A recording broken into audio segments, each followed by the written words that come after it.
What's going on, everybody? This is Brian Mazique, aka UniqueMazique, the hardest working man in sports and gaming, and we're back with another episode of @MeBro, and this is going to be a special show for a lot of reasons. And I'm not just talking about because Nelson can sometimes be described as special. This is different. This is actually pretty different. How you doing, Nelson? I hope you appreciate I'm doing good, man. Why don't you talk to the people, man? Let the people know why we're here, man. It's a special day. Let them know what's going on, Brian.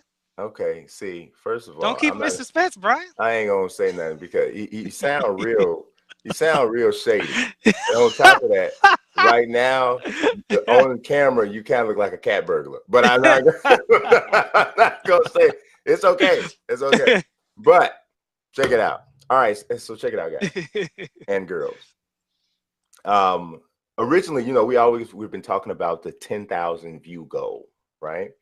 And how we weren't going to switch @MeBro from this channel, which is my channel, to its own channel until we received 10,000 cumulative views on the main show. So, we've been, my wife has been awesome as the editor and the producer of the show. So she's been cutting it up and she's been putting out these bits and all of that. So we weren't counting the views from the bits, but we decided that it would be unfair to the people who watch the show in bits not to count their views as well.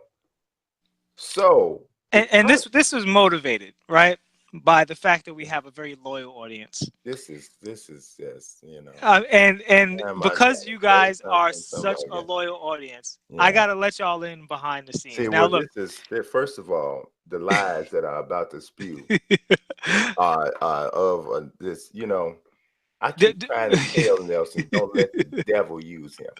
Don't let the devil manifest himself through you. Don't you do it. If you guys follow me at NelsonBlake2 on Twitter, y'all know I only tell the truth. And I want to be easy on my co-host here but I want to let you guys in behind the scenes of the show and, give y'all a true look at how we put it together. The truth is we do decide everything. It's all like the decisions we make on the show are a collaboration, a true creative collaboration between myself, Brian, and with a lot of help from our producer, Portia, who roasted him quite a bit before the show happened. Talking a lot of garbage. Left and right. I'm like, what is wrong with you?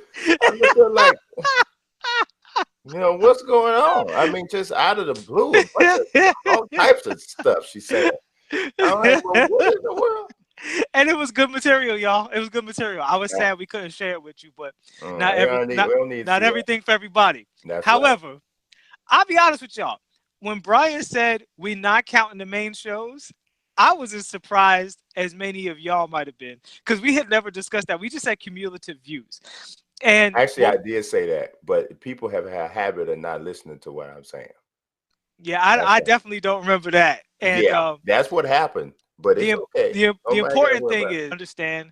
When you guys watch the show, first of all, we're thankful for everybody who watches the show in whatever form they're able to get at to it. Whether you comment, whether you tweet us, whether you just watch it and don't say anything, whether you subscribe. I mean, we hope you do, but if you don't and you just catch it and you like it, even that's valuable too. And we don't want to not count anybody's views because sometimes we do a variety show and everything's not going to be for everybody. So if you just come up to us to hear us talk about gaming or just come to us to hear us talk about NBA and the bits is for you, that's perfectly fine. And that definitely counts too.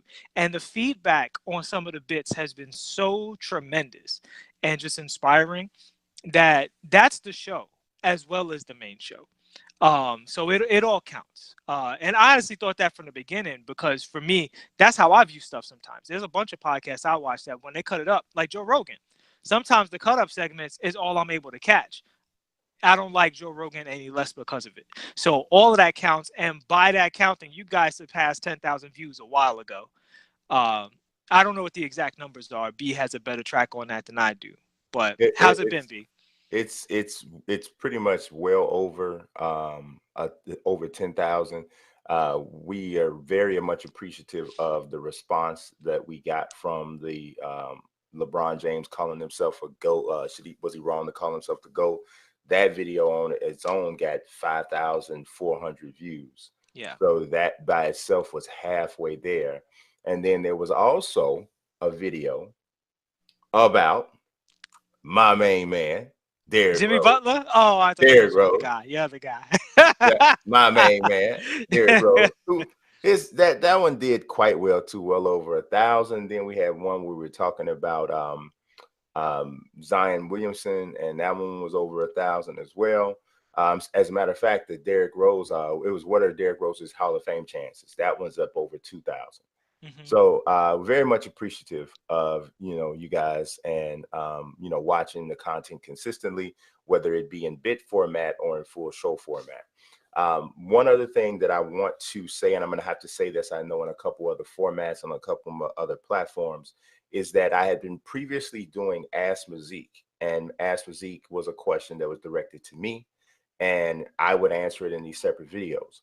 Now what we're doing is we're going to bring that into a Ask Us or Ask at MeBro, and we're going to actually add that in as a segment moving forward where we'll answer the questions that are posed to us via Twitter. And we're going to do a little bit of change in that because we want to have those questions go to the at MeBro Twitter account rather than the Ask Mazique, or rather than at UniqueMazique, or rather than at Nelson Blake or two. I'm sorry, two. Yeah, Nelson Blake 2. Rather than Nelson Blake 2. So all of this will actually be in the description of the video, and I'll be reiterating it throughout the week so that we can get everybody up to speed on some of the switches and changes that are happening. I'm not saying that if you send me the Ask Mazique on UniqueMazique, I'm just going to totally ignore it, but we do want to transition it over to the new channel. So yeah, we'll look forward to seeing the link for the new channel after this show drops, as well as the link for the Twitter account and so on and so forth, so that we can move forward onward. I mean, this is really awesome. I mean, man, this is our 11th show, I believe. Yeah. And 11 consecutive weeks doing this, and I think I'm I'm pretty happy with the growth. I hope you guys are enjoying it. Definitely building a nice core audience, I think, and we're gonna keep it going. Absolutely. And you mentioned Zion Williamson, which coincidentally is what my rant is about. Is that what it is?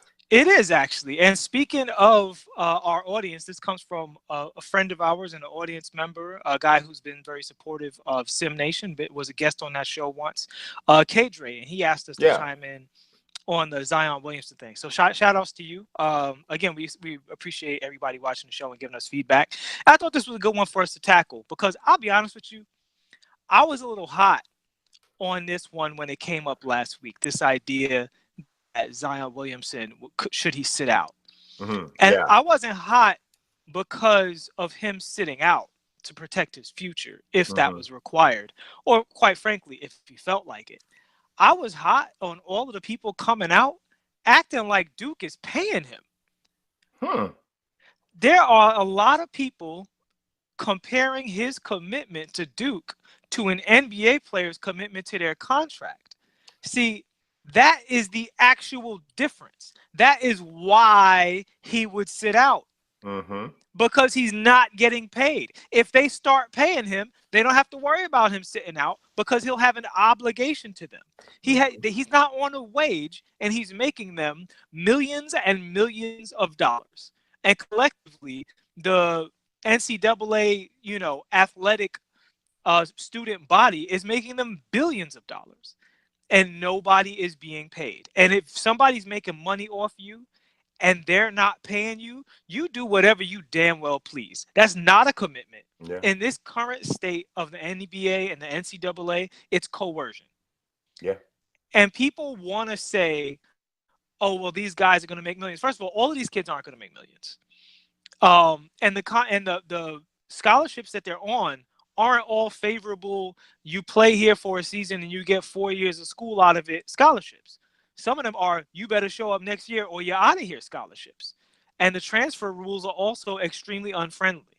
So, and these are kids with not a lot of options in terms of their ability to move around in that situation. It's basically coercing people to work for free. And for some reason, we're still okay with it. I don't know why. When people work for free and they make you a lot of money and they don't get paid, that we have a word for that.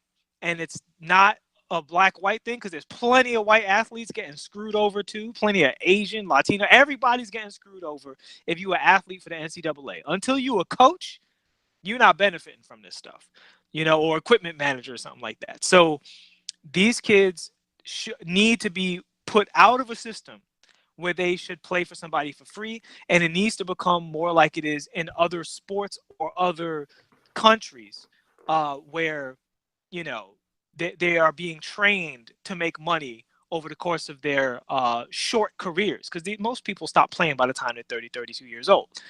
So it's not a whole lot of earning time that they have. So if you, as a college student, feel at any moment that your earning potential that you only have for roughly a decade is in danger, absolutely take your shoes off and stop playing, because you are not obligated to these people to do anything. Man, yeah, I totally agree. I mean, it is amazing to me how selfish sports fans can be. Yeah. It really truly amazes me. It amazes me on so many different levels. And doing what I do, being in contact, writing articles, producing content that people have the option to comment on, I see it, the audacity and the selfishness that some sports fans have. Like, they completely remove the humanity from athletes. You're right. Completely. It's like, you are not a human. I am a fan. I bought a ticket once. You know what I mean? I subscribed to League Pass until I realized my boy had the hookup and I didn't have to do it anymore. I own you. I own you, and you should do my bidding. And they refuse to think about these people as people. And I'm not talking about in terms of giving people second chances and all that stuff, because we'll talk a little bit about athletes and second chances a little bit later. But I'm talking about just in making decisions that are best for them. Like, they forget that this is a person's job or livelihood or career, and every person has the right to do what they think is best for them in their career. Screw how much you want to see him dunk at Duke. No, that's not really what he has to think about. If he gets caught up thinking about how much you want to see him continue to play, he will hurt himself more so than anything. And yes, the NCAA is basically legal pimping. Mm-hmm. I mean, it's what it is, man. I mean, well, these hookers get paid. You're right. You're right. You're right. They do. They do. I mean, it's insane, man, because that's insane in itself. But, and the other thing that you mentioned that I think is really interesting is how many people don't understand the process. Yeah. They don't understand what's going on. You think that honoring a college scholarship is the same as honoring a contract. Right. A professional contract where money is being transferred. Like, it's not the same. And it also always amazes me how the people lowest on the totem pole get held to the highest moral standard. Right. That always amazes me. So it's like when LeBron James, and obviously we're talking about a very highly paid athlete in this situation, but when LeBron James gets criticized for the decision because he should have had the decency to let Dan Gilbert know that he was leaving, as opposed to saying it on, in a special on national television. But no owner or general manager ever gets criticized for not notifying a player when they're going to release them. That's the business. When they do it, that's when the they business. do it, it's the business. When the player does when the it, player you have no does it, character. he has no character. Yeah. So Nonsense. when a coach recruits a kid and says, hey, I'm gonna do this, and they sit in the living room with a parent and say, I'm gonna take care of your kid. I know you can't be with him every day. I know you've been with him for 4 years or for his whole life, and you know, but now you're gonna send him to me for college, and I'm gonna take care of him.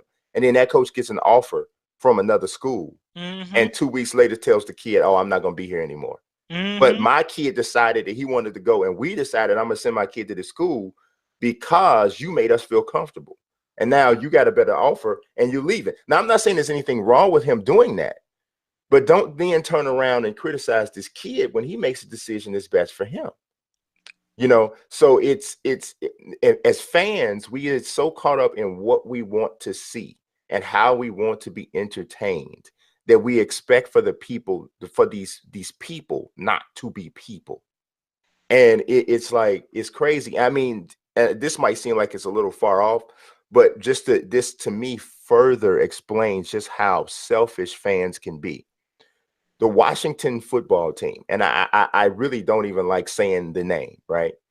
The Washington football team, there are people who have said, hey, you know, I find that the name of the team offensive, you know, because it's essentially like calling, you know, a black person the N-word. That's pretty much what it is, right?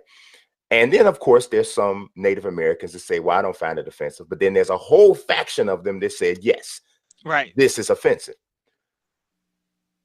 You will get the, and if I have some fans from the DMC in this, you will get people who will come at you with just viciousness, talking about how that shouldn't happen. Don't change the name of my football team. Now, forget the fact that there are human beings someplace saying that I find that offensive. And they have a legit, they're not just saying just coming pulling something out of the sky. This is a legitimate thing that's easy to see. Yes, I find that offensive.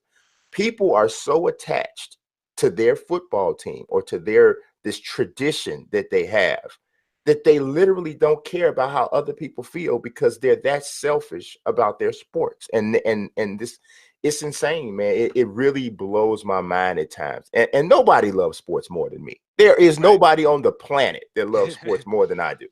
Like, I have loved it since I can remember. I'm talking about, I would be sitting in, my mother said I would be sitting in my high chair and she'd be trying to feed me. Sports would come on television. I would do this and I wouldn't watch anymore. I wouldn't eat anymore until it went off. Nobody loves sports more than me, but I don't ever want to be to the point where I love sports so much that I stop caring about people. Absolutely. And that's the thing. When you care about people, sports is beautiful because it allows us to connect without taking the really personal cultural stuff like religion and politics into the conversation. But we could still go at it hard. We could still compete for real without killing each other. Because it's sport. That is what sport is. We do it for sport, to test ourselves and each other, to find out our character through each other, to find things in common with each other and root for this thing together or root against this thing together. But it relies on you caring about people. And in the case, and the other thing is, you know, as people, these guys are kids. Yeah. These are young people. Like, I know a lot of athletes because they're so developed. A lot of them look older than they really are. Yes. If you're an adult watching this show, think of how little you knew at 17 years old when when these guys are making their final decisions on these schools. It's like terrifying. Think of, like, you talk about a coach talking to you about recruiting and all that stuff. How young this kid is, his transference or her transference into adulthood is what they're talking about. And then that coach leaves. That was their mentor for the next however many years of their life that they were going to use to establish the tools to allow them to be an adult. And that just gets pulled out from under their feet. And we just go, yeah, but he got a good offer. Again, I'm not saying he's wrong to do it, but just because that coach isn't necessarily wrong for doing what's in their best interest doesn't mean we should lose sight of the cost that these kids are going through. And that's just one of the many costs that they're asked for. You know, when they sacrifice their time and their bodies. It's crazy, man, because it's like this. You go to school, if you go to a university or whatever, you're allowed to have like a a job on campus. Maybe you work in the library. Maybe you work in the cafeteria. Maybe you work in the history department or with, something like that. You're allowed to have this job that you do and you get paid for it on campus, right? Those people who have those jobs don't put in anywhere near the hours that the collegiate athlete puts in. And they're allowed to get paid for for what they do. And what they do, honestly, doesn't contribute anywhere near the amount of money that the athletic departments do. That nothing, nowhere near it. But they're allowed to get paid. So the collegiate athlete, and they can be on scholarship too. They can be on and still get paid. 100% with you. And in Zion's case, I'm gonna close out my part of this with this. I think he should tell the NCAA to kick rocks, even though he's not hurt. Because think about this: Zion is so popular that with a shoe deal and commercials and the agent, think of how much money he would make between now and the NBA draft, and his draft stock wouldn't change at all. He's literally only doing this basically for his teammates, the coaching, which obviously Coach K is, legend, arguably, the greatest, definitely one of the greatest. Absolutely. But that's it. Everything else, he's just doing it because he got everything he needed out of the NCAA. His draft stock is locked up. His celebrity status is locked up. And he could make a lot of money between now and before he even signs his first NBA contract if he were to leave. So NCAA kick rocks as far as I'm concerned. Yeah, man, it's really it's absolutely crazy. I mean, don't get me wrong. I love basketball and I love watching Zion, and I love wondering about what Duke can do. And if he was to stop playing, that would hurt college basketball. It really would. But you know what? You know how they could stop it? Start paying these kids. Sign them to contracts. Start paying them. If you sign them to contracts and start paying them, then you don't have to worry about a kid talking about he's not going to play. There it is, because he's contractually obligated to play. And then at that point, if he doesn't play, now we can talk about his character, because now we can say you reneged on an agreement. On an actual official legal agreement. Yeah, it's not an agreement if I'm twisting your arm up behind your back and saying do it or else I'll take the rest of your career away. Yeah, it's not an agreement. So and it's going to take we're seeing it in football already. A lot of guys are foregoing, like Nick Bosa. Nick Bosa, Joey Bosa's little brother. That's what he did. That's pretty much what he did. He sat out almost this entire season, basically. And he's going to be the #1 pick in the draft.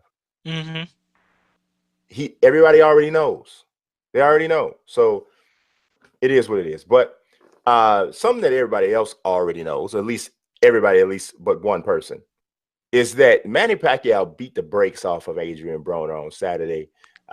And everybody knows it except for Adrien. Everybody knows it except for Adrien. And you know what? That thing, he knows it. He knows it, man. This is the thing. Adrien Broner knows he lost that fight. But have you ever seen a person who clearly lost a competition and they knew they were going to lose before the end of it? And so what they did was they got their self-defense mechanism, and they got their defense rolling in their head before, and they're like, well, I'm just going to say, and I'm just going to deny it. And ain't nobody, I'm going to pretty much take this stance where I don't care what you say. I'm going to say I won. You mean like the way he started pounding his chest after round 7 or 8? It was like he started early, right? Like I won, right? Right. Oh my God. I'm like, dude, you didn't win, bro. You didn't win. I'm going to disagree on one point. Because not that Adrien won. He lost, clearly. Basically, the entire fight went like this. Manny Pacquiao hit him on the way in. He counter hit Manny. Manny hit him on the way out. So it's 2-1 as a baseline. And then sometimes Manny would jump on him. And he'd get hit a bunch of times, defense his way out, and start, bicycling around again. So Manny was about 2.5 punches to 1 on the whole fight. And that's why. Because every exchange went like that. And I will say, I actually enjoyed the fight. It was a good fight. Great. It was a good boxing match. Manny looked great. But I'm not sure he knew he lost. And it's really because of what I saw when he went to his corner. because in his corner, when they were trying to give him advice, he was being defensive to his coaches. He does that every fight, bro. I know, but what I'm saying is, if you heard what he was saying, he didn't sound like a guy who had any inkling of an idea of. I always bring up Bernard Hopkins because he's a great defensive fighter. Bernard Hopkins would download you the first 5 or 6 rounds and then shut you down and outperform you in the second half of the fight. And the fights that were tougher to call was like, did he turn it on fast enough? Right. He didn't have the idea in his head that he needed to change anything. See, okay. So I think my rebuttal, it was just to close my argument. My rebuttal is, I think he is that ignorant. No, I think he might have maximum ignorance. I think you underestimate his ignorance. No. I'm giving him more credit than that. No. I think he might be the GOAT right now. No. You know, here's the thing. Broner knew he lost his fight. Maidana broke Broner. And what I mean by that is Broner is terrified to exchange now. Yeah. Broner's whole posturing is to protect himself, not to get caught. And that happened after Maidana. Yeah. Now, Broner has an outstanding chin.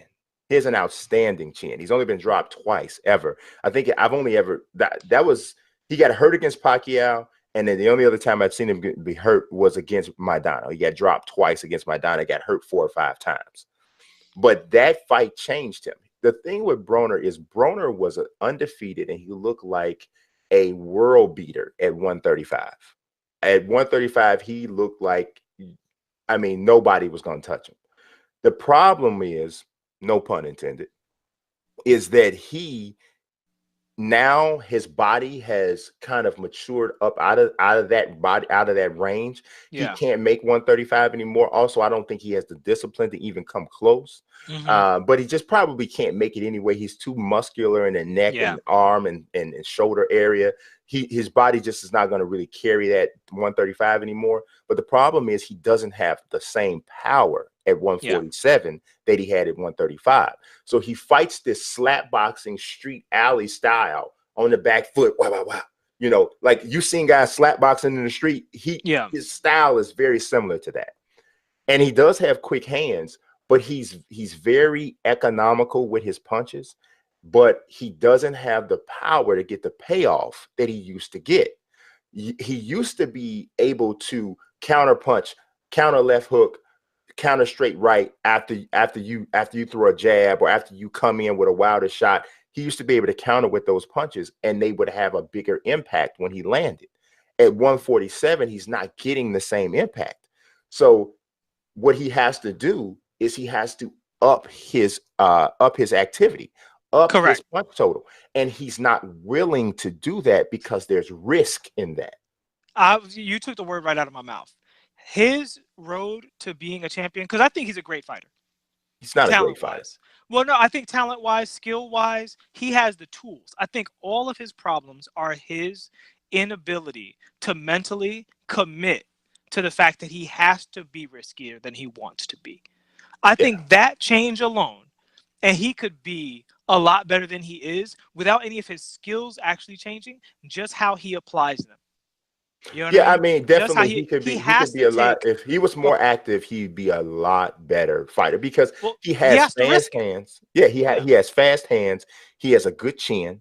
His footwork isn't fantastic because he's flat-footed very often flat-footed.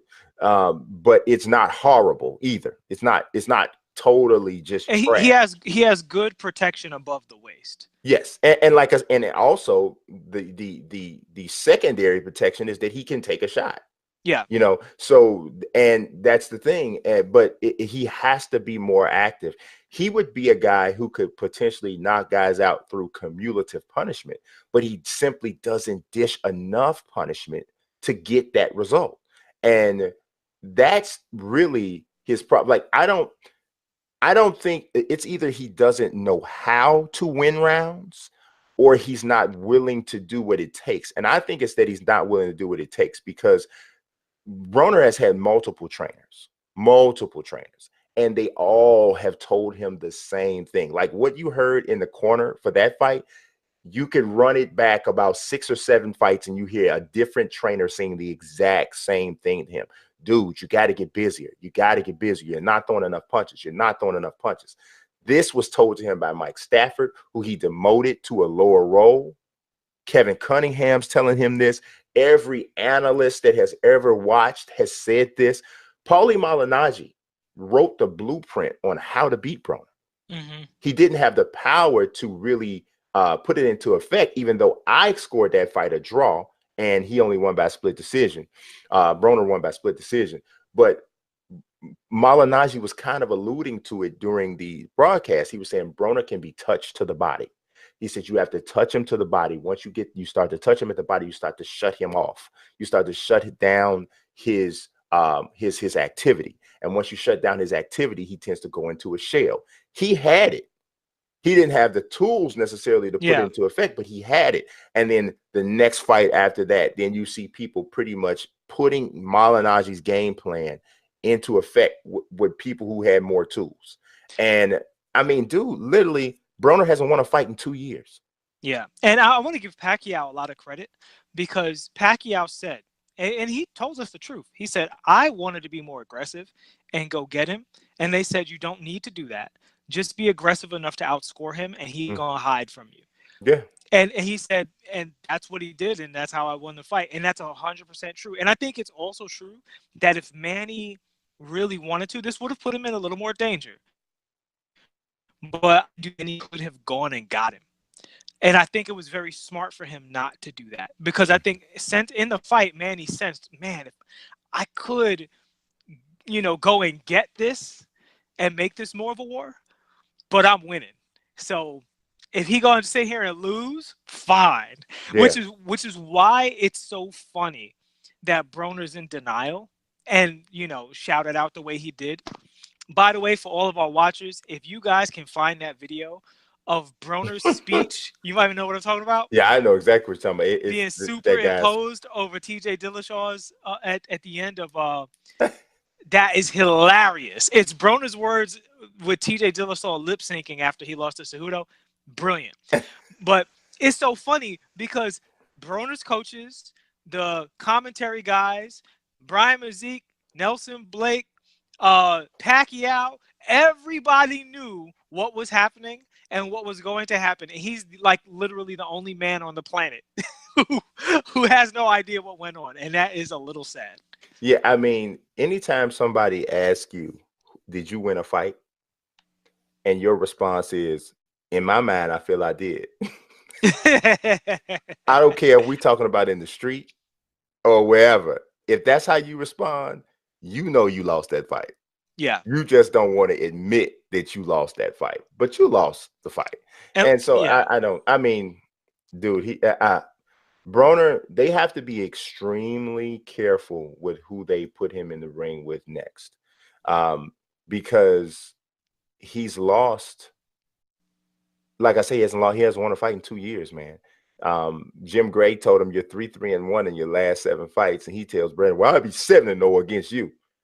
I wish I had been able to give Jim Gray the proper comeback.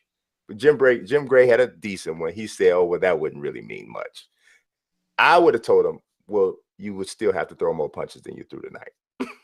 Because either way, bro, it wouldn't matter. That doesn't, what you're saying doesn't change anything that happened. You lost tonight. You lost because you didn't throw any punches. You can talk about fighting me all you want, but that really doesn't help you. You still lost tonight. So, dude, bounce. I mean, well, let's be real. There's a segment of the audience watching that show that was real embarrassed by his post-fight speech. Absolutely. I mean, I honestly, I have a really good Jewish friend, and we were talking about it. And I'm very honest with him when I talk, right? Super honest. I say everything, right? I told him, I said, Broner is one of those guys that embarrasses black people. Yeah. He's one of those guys. He's one of those guys that, when he starts to talk, most we all cringe. most black people with any sense just go, oh my God, just stop, just don't say anything. You're ruining everything we accomplished. This is like 50 years of upheaval just being thrown out the window every word. You're killing the whole race. This is how we, and I know that's not true, right? No, he only said black people back on like 2 weeks maybe. That's it. Yeah, we be all right. And I understand. Like I know that anybody who is going to use Broner as their measuring stick or their definition of African Americans are pretty much racist anyway. He's not even a measuring stick for boxers in his weight class, height, weight, and gym. No, he's not. He speaks for Adrien Broner and no one else. But he said he got the hood with him. He said he got the hood with him. Maybe he got the hoodie with him. Right. I'm like, bruh, I am from the hood. I grew up on the south side of Chicago. we ain't with it. And there's a bunch of people from where I come from that said you are an idiot. No, the barbershop is team packed. Yes. You ain't gonna go in no barbershop unless you. You know what? Adrien Broner is one of those people that I think he might not even realize that the people who hang around him don't like him. Of course not. He's oblivious. He's literally oblivious to his own coaches while they're talking to him during the fight. Like it's if like they're not getting, if the man icing you down and giving you water can't get to you, what chance does anyone else have? Because Kevin Cunningham told him, dude, you need to be more big. He said, I won that last round. No, you didn't, fool. You threw 3 punches. Yo, he said, what you think I was just doing? He said, I'm giving you the advice to tell you how to win this coming up round. Like he was patient, like he was talking to an ignorant 7th grader. I'm disgusted. What's the next topic? I'm disgusted. I want to leave it on a sour note. Oh my God, sour note. How about sour grapes? Because seriously, your boy TJ Dillashaw acted a complete fool at Barclays Center in Brooklyn. I mean, you want to talk about somebody pouting like a 7th grader or a 7-year-old. Was the stoppage a little bit early? I think it was a little early, maybe a punch or 2 early. But when you get dropped, whether or not it was a legitimate drop at the first knockdown, because the first knockdown was more of a push. Yeah, I don't think that stumble counts because they fought after that. He got knocked down after the stumble. Well, it counts because it's happening so fast, and that's what sends the referee's antennas up because he sees them go down. Now, he hasn't quite assessed yet. What started it. Well, it was a leg kick that got him off balance, but then Cejudo closed distance, and when he closed distance, he pushed him, which is right. This is what he should do, because if I can get you down on the ground, now I have an advantage. But when he pushed him, and Dillashaw went to the ground or went to the canvas, Cejudo never let up, and he's throwing shots the whole time. The first few didn't land, but there was one left hook that landed right on the jaw. And when it landed right on the jaw, when you look at Dillashaw's face, it looks like he goes out for a second, and his body just drops. Yeah. Now, when he hits the canvas, he kind of comes back pretty quickly. But by that time, Cejudo's already on top of him and landed 2 more. So I think the official could have given Dillashaw maybe two more punches before he stepped in. But with everything happening so fast, and when you get dropped and you kind of go limp almost, even for a second, you will see an official stop a fight in that situation in MMA, which is obviously different. I have a question for you before we get too into it. But first, let me say I want to give my brother a lot of credit because he said basically exactly what you said, which was like 0.3 to 1 full second more, and we would have all been satisfied. And he's saying basically the same thing you're saying, 1 or 2 more punches maybe. From the perspective of the referee, I can see how that's a real tough call. Yes. I respect what you're saying you saw. I'm not just going by what I saw. I'm going by what both fighters said, right? And I think what both fighters said, being close to it, is what the referee judged by. And even dismissing the push entirely, I still feel the same way as you and my brother feel. Only 1 or 2 more punches. But ultimately, for me, there is not a universe where I think TJ Dillashaw does anything but get hit more and knocked out after that. I don't believe it would have changed anything, which is why I don't feel bad about the stoppage, even though I do feel it could have been a little bit later.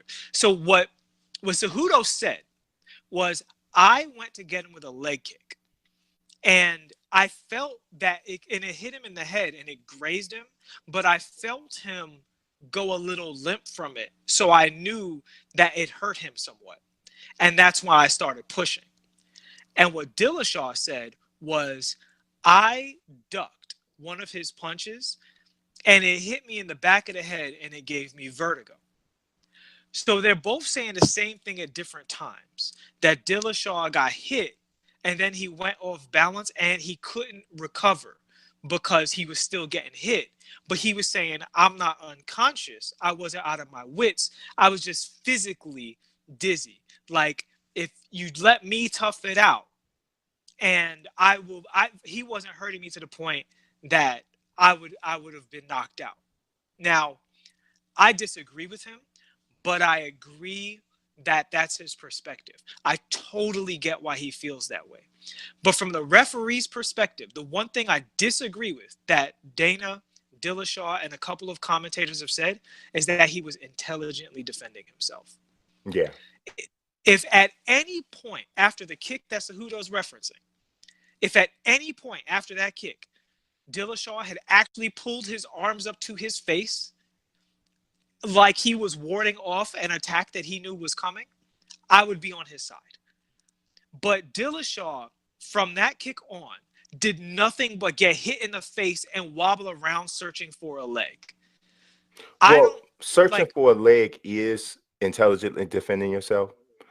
But in theory, but I mean, no, it is. But here's the thing: these guys and girls have been fighting for years, to the point that when they get hit, even when they're hurt, instinctually they reach for a leg. You see it all the time.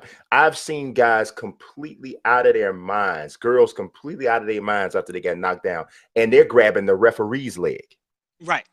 Because this is instinctually what they do. So I don't think that we can throw a blanket statement over that action and say that's automatically intelligently I'm not saying yourself. I'm kind of saying what you're saying, but I'm disagreeing with Dana White from a different perspective.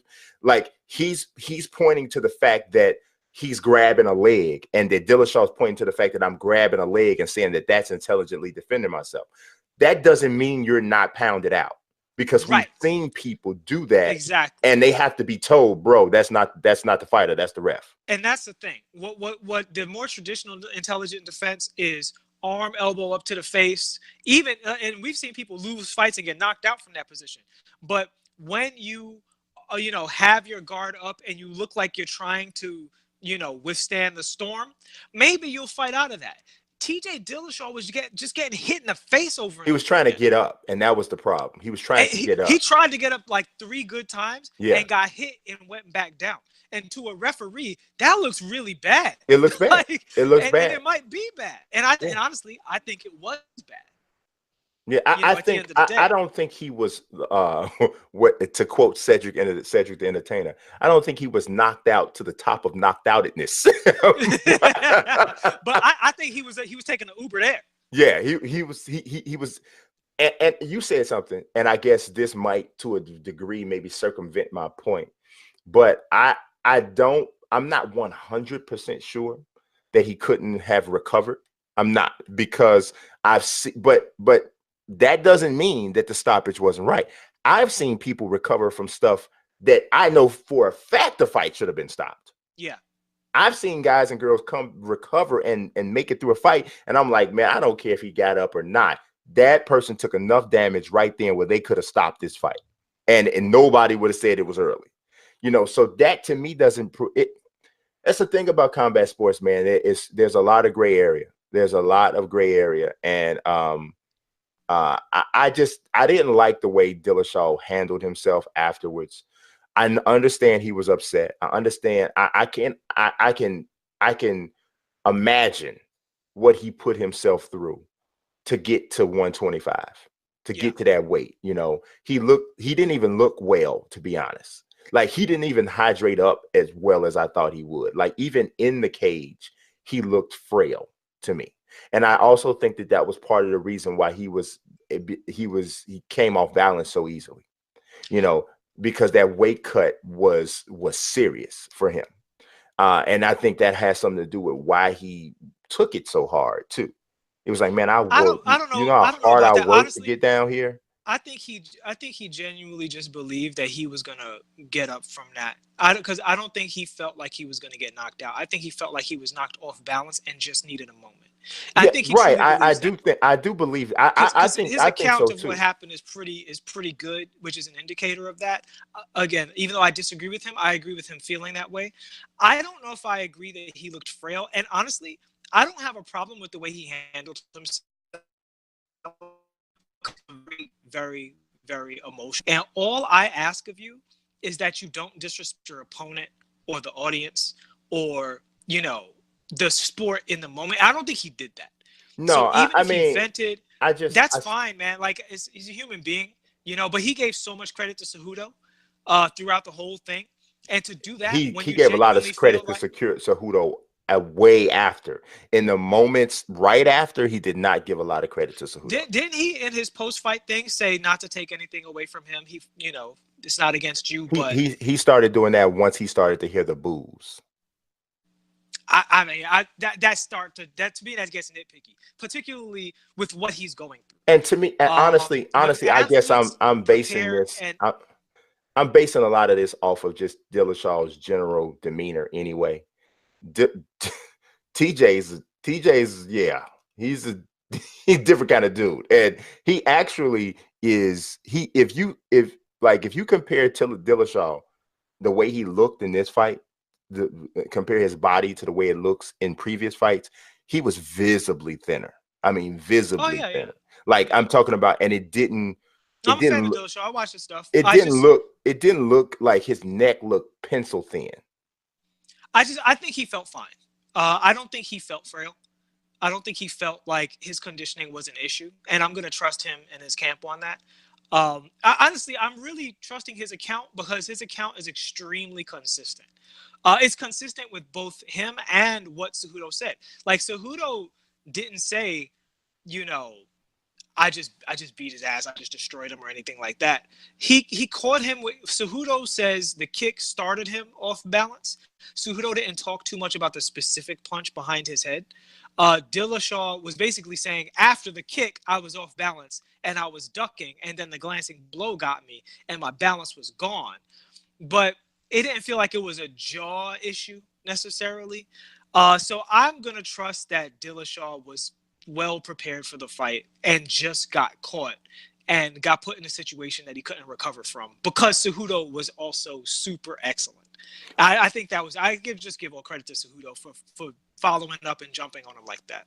Yeah, I don't think I don't think it was that Dillashaw wasn't prepared. I think he was definitely prepared, but there is a point where weight cuts become excessive and that fighters are not themselves when they cut to a certain point. I mean, we see it all over the place. I mean, Anthony Rumble Johnson was a shell of himself at middleweight, a shell of himself. I mean, he just cutting down to 185 just was too much for him. Michael Chiesa was never the same guy at 155. I don't disagree that it doesn't happen. I just don't think that was the case with Dillashaw. I mean, we only got to see him for 32 seconds, so it's kind of no way to tell, right? It's kind of hard to tell. But before we close this out, let me ask you: would you rather see the fight at 135 or 125? Honestly, I would rather see it at 125, but I understand why. If it happens again, it'll be at 135. I really, I mean, this is a whole other conversation because we don't know what's going to happen with the 125-pound division. So, you know, there's a lot of threats about or rumors and talk about it going away. Cejudo was saying that he was trying to keep the division open. I don't know how 100% sincere that is. That was probably a really good angle to take to kind of get some fan support. You know, because Cejudo can make 135, because at first he had the hardest time making 125. Yeah. But until he made the adjustments to know how to cut and to make the sacrifices in his diet and lifestyle that he needed to make. But he can absolutely make 135. He's a bigger guy anyway. Yeah, he's big. His head is huge. So, you know, he's a big guy, so he can make 135. And because his wrestling game is so strong, you know, he won't have a problem handling guys at 135 in grappling situations at all. And he has pretty good power. So, yeah, but you know, it is what it is. But we're gonna move on out of the combat sports area. We did that for the first full, I don't know how long of this particular segment, but we're gonna go to some hoops. And I would say the biggest story right now in basketball is the return of DeMarcus Cousins and the impact it's had and will have on the team moving forward. So the Warriors are 2-0 with him back, and they've looked good, definitely looked good. But one thing we do have to say is that they were already looking good before he came back. Like, they were already on a 5-game winning streak when you know, before he came back. But even though they haven't completely hit their stride yet, they are at a point now where, to me, they look absolutely scary. Like, absolutely scary. Because, I mean, there are just so many weapons. Like, nobody has, no single person, or I would say almost no two people on this team has to play well in a specific game for them to win. And they can have 3 all-stars have the worst games of their lives and have 2 all-stars play well and win, and still have a decent chance to win. Yeah, you know, and it's something. It's something. So his first game, he fouled out in like 15 minutes. So a couple of the fouls were ticky-tack fouls. They were. A couple of them were ticky-tack fouls. But he had 14 points, 6 boards, 3 assists, a steal, and a block in 15 minutes. He knocked down 3 or 4 on 3 in that first game. And then in the second game against the Lakers, which was a blowout, and Klay Thompson lost his mind with 10 threes, 44 points. Now, to support what I was just saying, Steph Curry was 3 for 12 in that game, 2 for 10 from three-point range. Draymond Green was 1 for 4 in that game, 0 for 2 from three-point range. But Klay had 44 and Durant had 20, and they win. You know, easy. They didn't barely win. They won by 19. Yeah. And Boogie had 8 points, 9 boards, 5 assists in 21 minutes. He didn't shoot well, 2 for 9 from the field, 0 for 2 from three-point range. They look scary, man. They look scary. Well, my thing is, I think the Boogie thing, he's a tag along. I honestly think this is a little bit embarrassing for him in a way, because they don't need him. And he did this out of spite because he felt like he wasn't getting the offers that he wanted. And he's going to be they're renting him for a year as an offensive role player when they don't need him to win the championship at all. They were clearly a team who's been to the finals over and over and over again, and they were coasting in the regular season, making sure the injuries are right, you know, adapting to the few new players they have, getting their big man situated now that JaVale is gone or whatever. But they were fine. They were 100% going to win. They're still 100% going to win. Boogie doesn't change any of the matchups that they would have had because they were going to win anyway. It's literally Team USA. It's not figuratively Team USA. It's literally Team USA versus the rest of the league. Everybody in the starting lineup is on Team USA.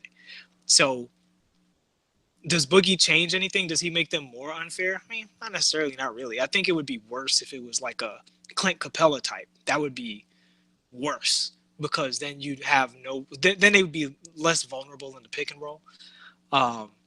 You know, Boogie's not a great pick and roll defender. He's not a great any kind of defender, really. So there's some matchups where I think he's an above average space guy in terms of clogging the middle. If you look at like his defensive metrics, or especially with the Pelicans before he got hurt, they were a better defensive team with him on the floor. And a lot of it was limiting offensive rebounds and limiting field goal percentage in the lane. And this was even with Anthony Davis off the floor. But it was but with most of the league playing 4-out, 5-out pick and roll, I just don't see him as being a real defensive factor the way Clint Capella.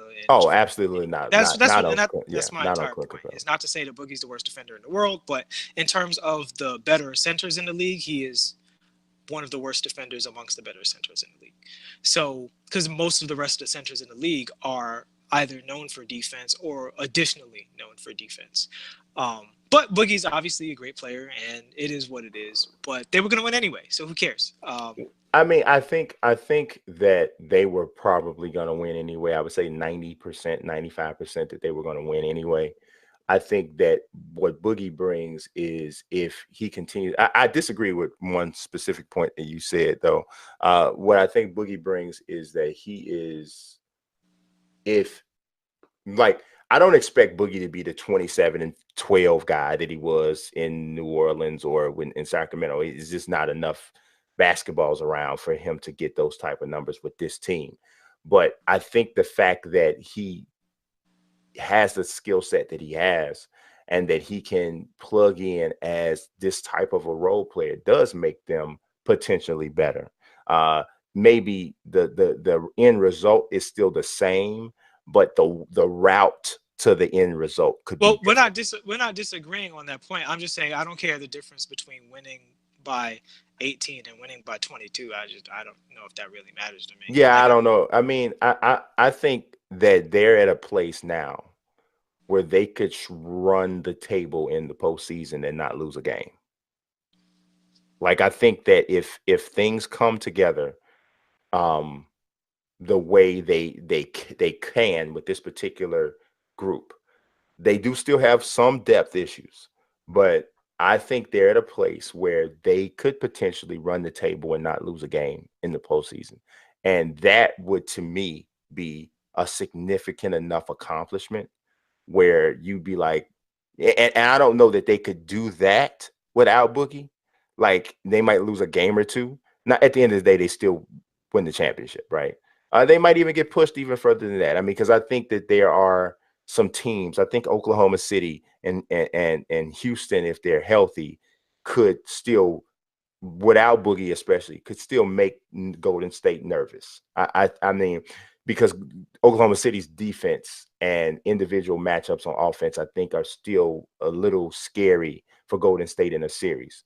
But if Boogie plugs in the way that I know, the way it appears he can, I think that it could take them to a different level of a championship team, to a level of all-time greatness for this singular season. And depending on how much you value that, No, yeah, I don't think it's going to get there because I honestly think that Boogie more allows them to play less, right? Mm-hmm. Kevin Durant described it very well. He basically said, when you bring in another person, you go from, I think the numbers he used was, maybe you go from 20 shots to 17 shots or 17 shots to 13 shots. But that the shots you get are going to be a higher percentage of really easy, good shots. Which I think makes them better. But I think that what's going to happen, because they're not gunning for it the way, because they won 72 games, right? 73 games. So, in the previous season. So they're not going to have a regular season accomplishment bigger and better than that. But that wasn't this team. Because Durant wasn't on that team. It was still the Golden State Warriors from a franchise standpoint. And what I'm saying is, I don't think that they're going to play Boogie so much. And also, other players that are nicked up when Boogie is playing are going to play less. I don't think until we get to the end of the season are they going to be even looking to be like working on all cylinders, because they've been here so often before. They're just thinking, let's integrate Boogie, let's get our young talent going and all that stuff. Let's keep a rhythm. Whoever's got it is cool. We get first place, second place, who cares? And then come later March, April, they'll start to really look to like perfect it. You know what I mean? So I don't think the regular season is going to be anything different for them or better than anything they've done in the past at all.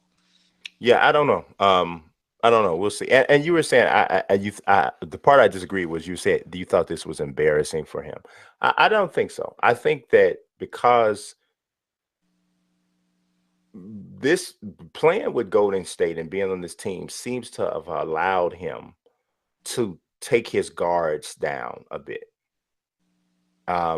He seems different, like on the sidelines, on the just period. He seems different. He seems less agitated.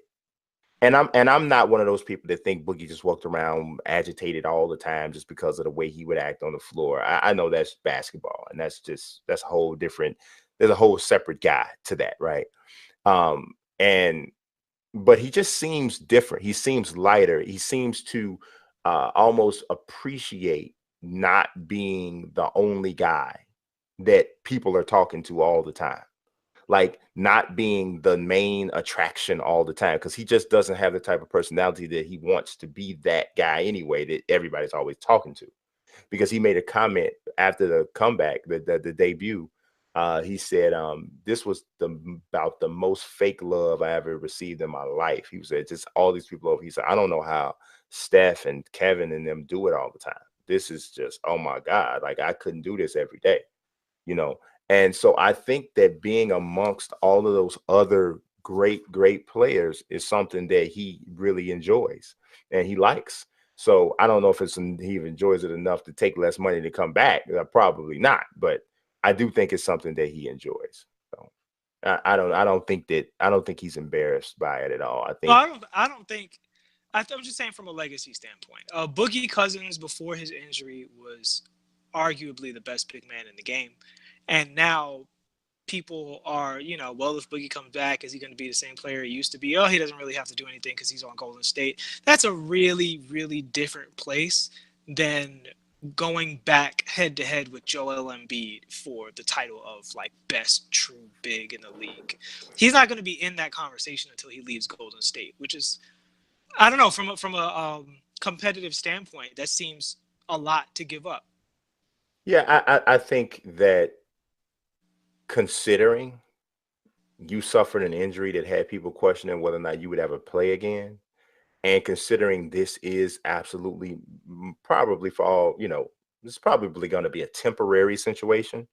So you say, I'm going to go and win a championship and play on arguably one of the greatest teams that ever been assembled. And I'm going to do it for a season, literally what equates to him for 37 games. And I'm going to rebuild myself here. And then next year I can go out and get money. I don't think that's a huge sacrifice for him to make. I don't think that's a huge thing that this huge shot to his ego or anything like that. I think it's definitely something that's passable for sure. It's like, yeah, I got to do this, and then I'm gonna show all y'all. I'm gonna show all y'all. Everybody that said I wasn't, I'm gonna show all y'all. But that's just my take. But either way, I'm interested in watching and seeing what happens with them. But let's move to the virtual court though. NBA 2K, my team. Now, I want to preface this by saying I am actually enjoying my team more this year than I can probably remember, ever really. I like a lot of what they've done, but there's still something, and you might have read this. I wrote about this in my 2K20 wish list, and I also wrote about it for the basketball writers.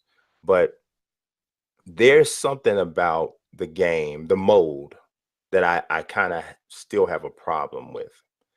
I think that there are way too many pink diamonds out there. And I also think that the Galaxy Opal level that they created, I think that's a cool idea.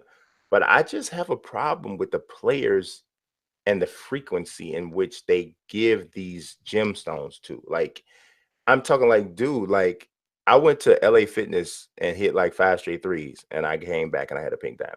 Like, it's like everybody gets a pink diamond. Like, I mean, like you sit up here and you look at like players, and I'm not like crapping on this guy forever or whatever like that. But dude, They got a 2018 or 2013 Pink Diamond J.R. Smith. A Pink Diamond J.R. Smith. Come on, bro. Like, so you mean to tell me that you have created a universe where there's a J.R. Smith card that is better than any Michael Jordan card, that is better than any Kobe Bryant card, that's better than any Dwayne Wade card? Come on, man. Like, that should never happen. To me, honestly, man, I think that there should be, first of all, they have 5 Galaxy Opals, right? I think it's like James Worthy and Isaiah Thomas card, Giannis Antetokounmpo. There's a Will Chamberlain, and then there's a Chris Paul, right? To me, because of what the Galaxy Opal cards are, to me, those 5 cards should be the 5 best players in the history of the game. And they should be the same 5 guys every year. And they can still release it in sections or it's scheduled however they want to do it. But it should be the same 5 guys every year until 2K has made a decision that somebody's been dethroned. And now this person's not a Galaxy Opal anymore. Or maybe you add to the Galaxy Opals instead of, so don't dethrone anybody, because you don't want to, you don't want to, kind of do anybody like that. Well, it should be like almost like the Hall of Fame, right? It like should, people get almost inducted like the Hall and of they Fame. earn that, and then they're in. But yeah, it's almost like the virtual Mount Rushmore. Yeah. So you don't get taken off necessarily. You don't get taken off. You just get added, right? Yeah. And so to me, like, I'm not necessarily trying to start a top 5 argument, but if I'm putting Galaxy Opals up there, it's Mike, it's LeBron, it's Magic Johnson, it's Kareem, and it's probably Will Chamberlain, and not this 1973 version. They got a Galaxy Opal of 1973 Will Chamberlain. He was 36 years old. It was the last year in the league. His worst statistical year of his career. Yeah. Like the 62 Will Chamberlain averaged 50 points a game. That's not a Galaxy Opal. Come on. That doesn't make any sense. That doesn't make any sense. And I think for Pink Diamonds, man, I think in order for you to get a Pink Diamond, you should either have been an NBA MVP, an NBA Finals MVP. You should have set a single game record or a single season record, or you should or be in the Hall of Fame. That criteria alone should be the only people that get a Pink Diamond, and that's it. And honestly, I'm not even sure the Hall of Fame thing you should get a Pink Diamond. Like, I think they just throw that stuff around way too easy, and they're drunk with this whole content. Just keep throwing cards out there and people go crazy over it. It's diluted the whole thing. It's diluted the whole thing. And I was just flipping through, man, and I'm like, why does this dude have a Pink Diamond? Diluted is a great word there, right? Because when you dilute something, you reduce its potency. Mm-hmm. And what I think 2K fails to realize, and I really, if anybody from 2K is listening to this show, I'm very serious when I say this, you guys need more people on staff who truly, truly understand games like Magic the Gathering and Hearthstone. Because the more power you put into the deck, the less powerful the deck really is. Past a certain point, there's a threshold. And so it is the presence of bad cards that makes good cards good. Yes. And the same thing, and because the NBA has also a fan element, right? Like you said, no disrespect, but nobody is as big of a fan of J.R. Smith as other people are a fan of Michael Jordan. There should not be an equivalency there. No. J.R. Smith should not be able to catch up to Kobe Bryant in the virtual world in a way that he never could in real life. There should be a loose, vague, but still intact hierarchy and structure amongst the players in these decks. I believe I heard something to the effect of, something like Diamond Gerald Wallace you could put Hall of Fame 3-pointer on him. Yeah, man. See, that's not Gerald Wallace. That's not Gerald Wallace. So why even have the real players if you're going to make them not themselves? In my career, aka Pro-Am Park Rec Center, you guys being 2K, have a system of archetypes where you don't want any one player doing everything. But then you move over to my team and you take real people who couldn't do everything and you basically just keep buffing them until they can do everything. That's not balance. That's not dynamic. That's corny. That's like when little kids make up superheroes and they go, well, I have Spider-Man's powers and Deadpool's powers and Wolverine's claws and I can fly like Superman. Like, you know, you just make every character all the strengths and no weaknesses. You know, my brother was making fun of a character the other day. He said, I'm powerful and there's nothing wrong with me.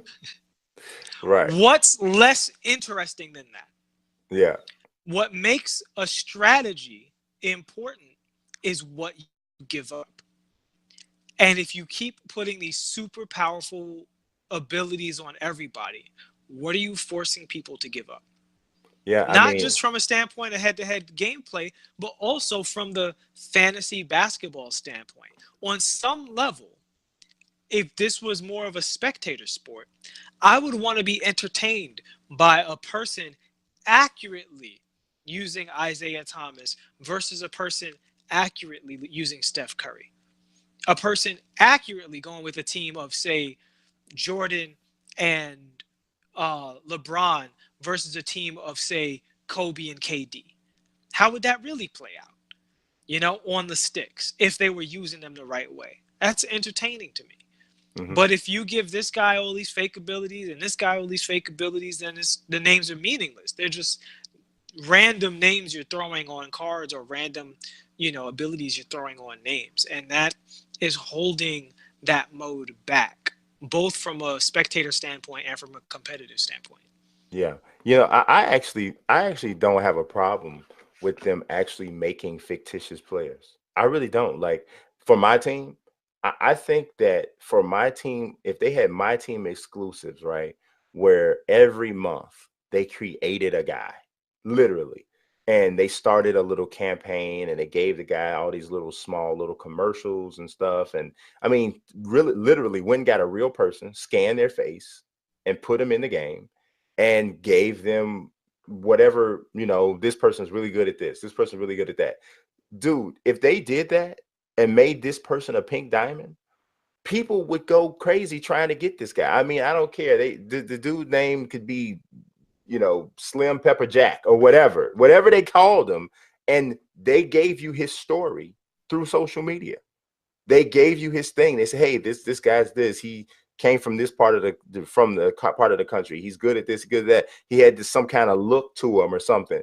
Dude, people would go ham going into packs trying to find Slim Pepper Jack. They would go. And I'm gonna address our audience for a second, because y'all are being invited to the most popular and common fight between me and this crazy man across the internet. Oh my God. You gonna tell me that wouldn't be fun?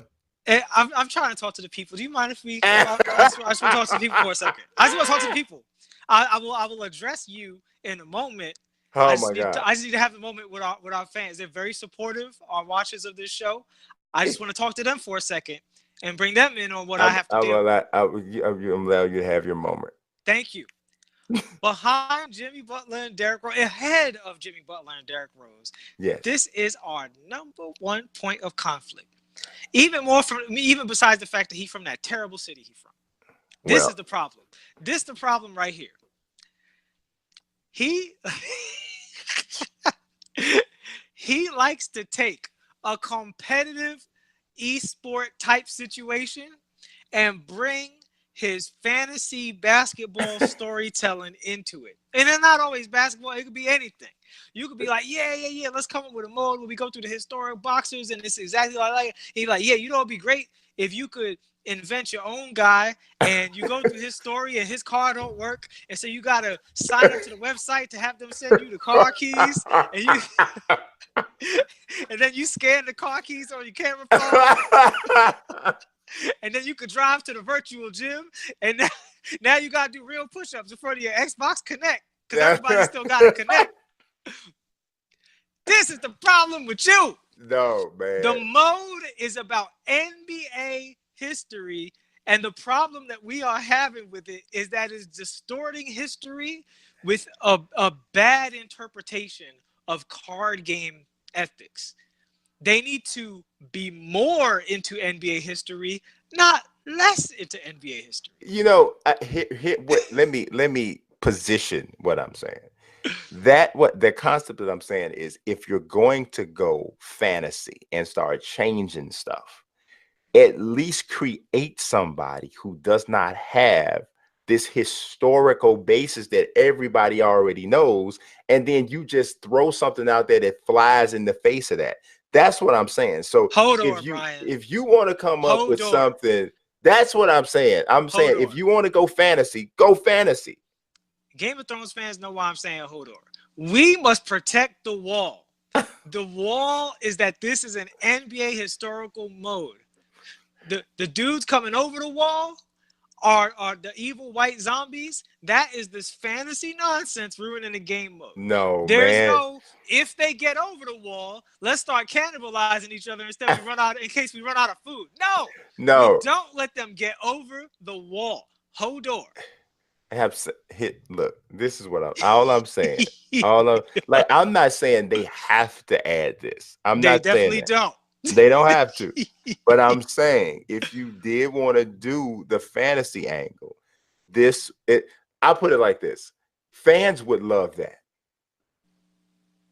I'm just saying, fans, you mean that you're going to sit here and tell me that my team fans wouldn't love that? It depends on how many times they've been hit in the head that week. Oh my God. Fantasy. Okay, forget Slim Pepper Jack, because that's pretty stupid, right? But I'm saying, if they created a real guy, and he had I'm talking about literally a real person that they brought in, they scanned him, the whole nine. I'm talking about, he had full tats, everything, whatever this person has. And they said, this is who this guy is. And they call this guy a playground legend or something that they did. People would go for that, man. People would go for that. I disagree. I think what people really want is when a guy like, say, Giannis, or even say if somebody's a Sacramento Kings fan, I think they are sitting on their seat waiting for this De'Aaron Fox card to come out. Like, they can't wait for the best version of De'Aaron Fox to be. I mean, I don't hear that many people. Like, people complain a little bit about what I'm saying, but you got people who go and run out to get this pink diamond Donovan Mitchell. You get people because it's competitive, and this is what I'm saying. Like, the competitive rule set and the competitive ethics should be held down by what we're talking about, more regulation, because people are going to do whatever it takes to win. Dude, right. If you watch any competitive 2K player, whether it's Park, Pro-Am, whatever, they will sit there and do 5 out, talking about how much they hate 5 out. Yeah. Because they want to win. And I don't blame them. That's what competition is. And you don't complain about the rules, you win anyway. And then you say, hey, look, I'm winning anyway. This is bad. These rules suck. Make it better. The game is hurt by this. Right? Yeah. So what players do is only an indication that they're willing to cope with what the nonsense 2K puts in their lap.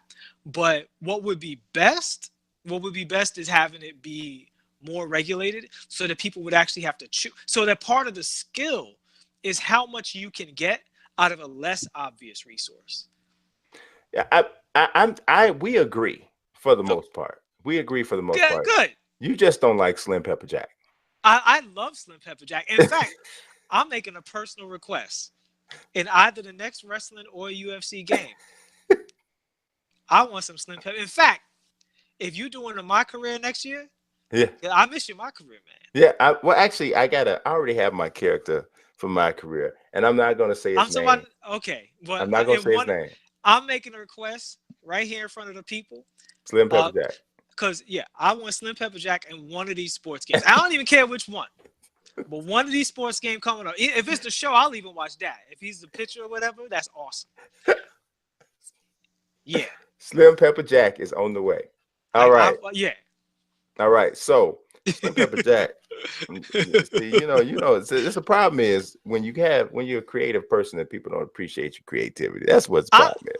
Like I said, I just got a question. Is it Slim, middle name Pepper, last name Jack, or is it Slim, no middle name Pepper Jack? Slim, no middle name Pepper Jack. See, that's the hottest one right there. I trust you. I trust you when it comes to hyphenated though. Hyphenated because I love your fantasy ideas in the fantasy world. Hyphenated because see, his mama's name was Amy Pepper. Amy Pepper, and she got married to John Jack. To John Jack, Jack. John Jack. So now he had his son, and his son's, he took the name. Now it's Slim Pepper Jack. So there it is. So it's okay. You don't have to come. That's awesome. You don't have to come with me. You don't have to come with me. You don't have to come with me.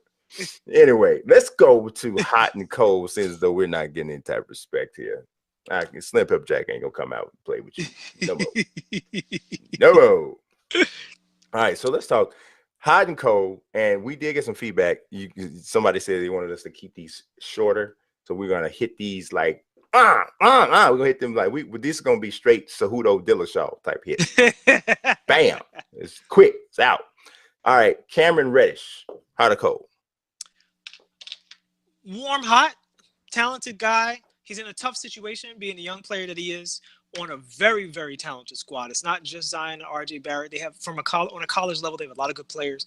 The only thing I would like to see him develop his individual skills, because he's going to have to be an NBA wing when he grows up, and I don't want to see him be Otto Porter. Mm-hmm. But even with that, I mean, if his ceiling is a consistent Otto Porter, there's a lot of teams that can use that right now. So Oklahoma City Thunder would love a guy like him. And if you have a place in the league, I'm all about it. I don't think he's tops, but warm hot as an NBA player. Yeah, I would probably say I'm in the same area. I do worry about him not developing his ability to kind of take over an offense and get his own offense, because I think he's athletic and long enough to be more than a spot up shooter, but I think he's positioning himself to that's the role he's kind of fallen into.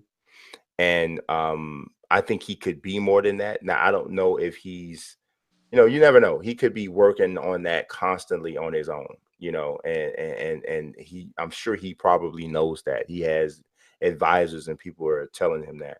But, from what we see, that's something that, I would say is probably a little bit of a concern. So I would definitely say I'm right there with you, kind of more warm on him. I love the stroke though on the shot. I really do. And I love his feel, especially baseline. When he drives baseline, he has a really good feel, really good touch on reverse layups and that sort of thing. And it's long. I think he has a high ceiling as a wing defender. Yeah. So, yeah. And, he's coming from a program where defending on the perimeter is a priority. So defense is the key. If he becomes an NBA defender, he'll be fine.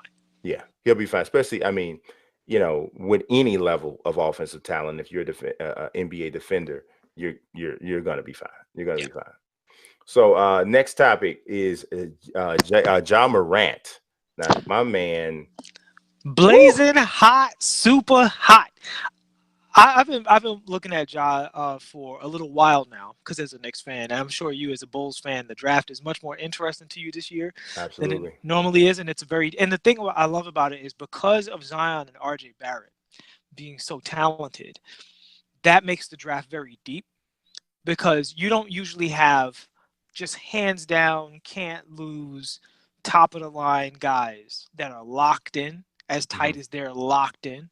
Right. Mm-hmm. Just ask the LA Lakers, who missed on, every number 2 pick except arguably D'Angelo Russell, who they traded because they didn't know he was good yet, because he didn't pop early enough.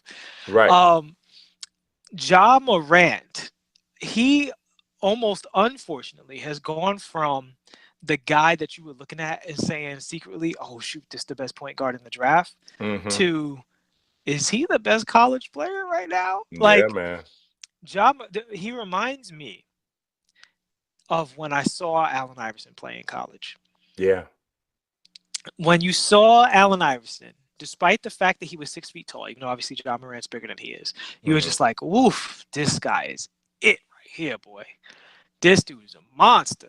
Yeah, man. And John Morant, I'm talking about. I mean, his shot is okay; it's not terrible, but dribble, pass, shoot, dunk, getting blocks in transition, like, and the fire that he has.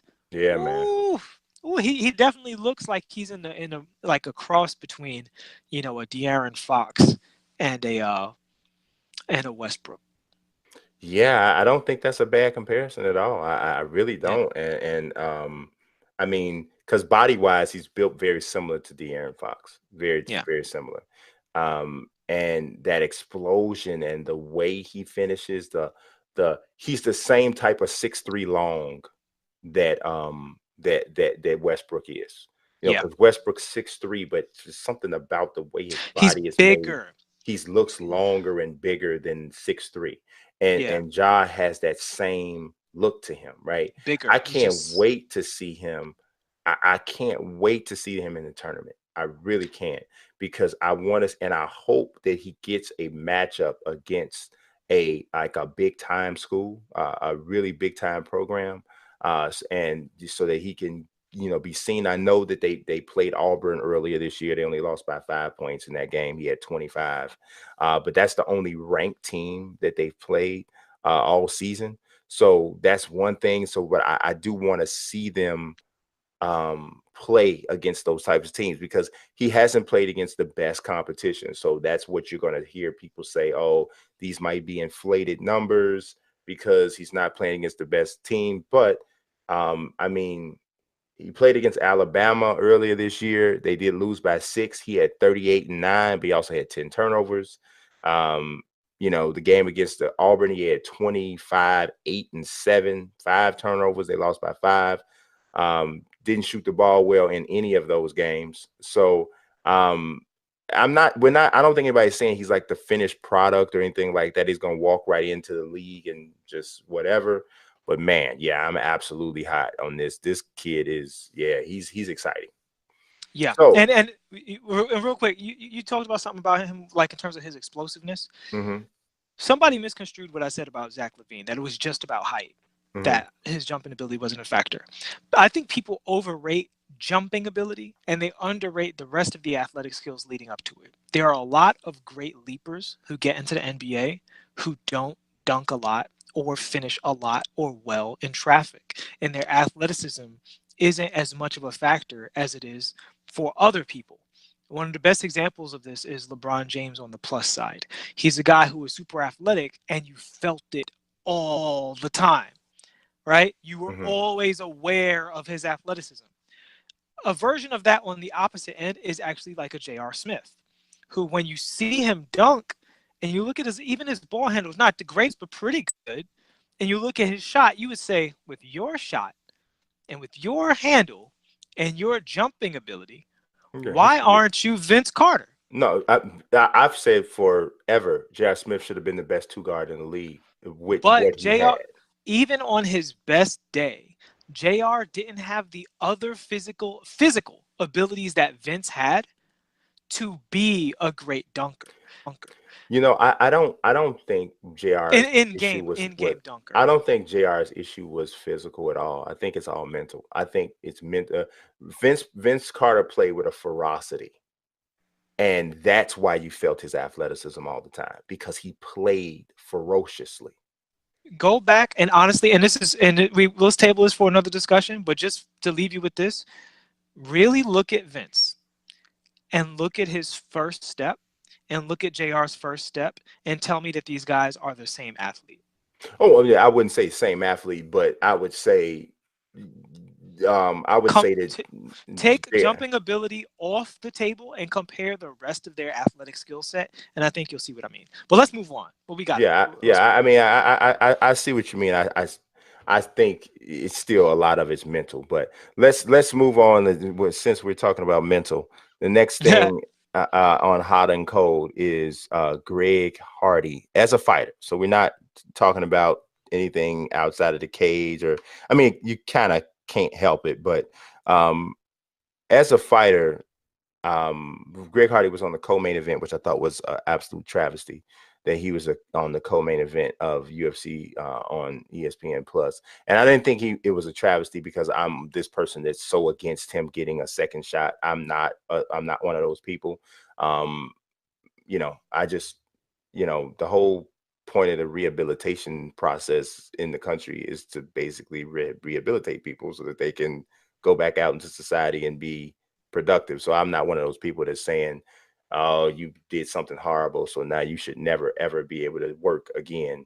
You know, I'm not one of those people. But doesn't mean I think he's a great guy and I want to go hang out with him. But I'm just saying. But as a fighter, I don't think that the ceiling is very high. Of course, he's a big, strong, powerful guy who can erase guys with 1-2 shots.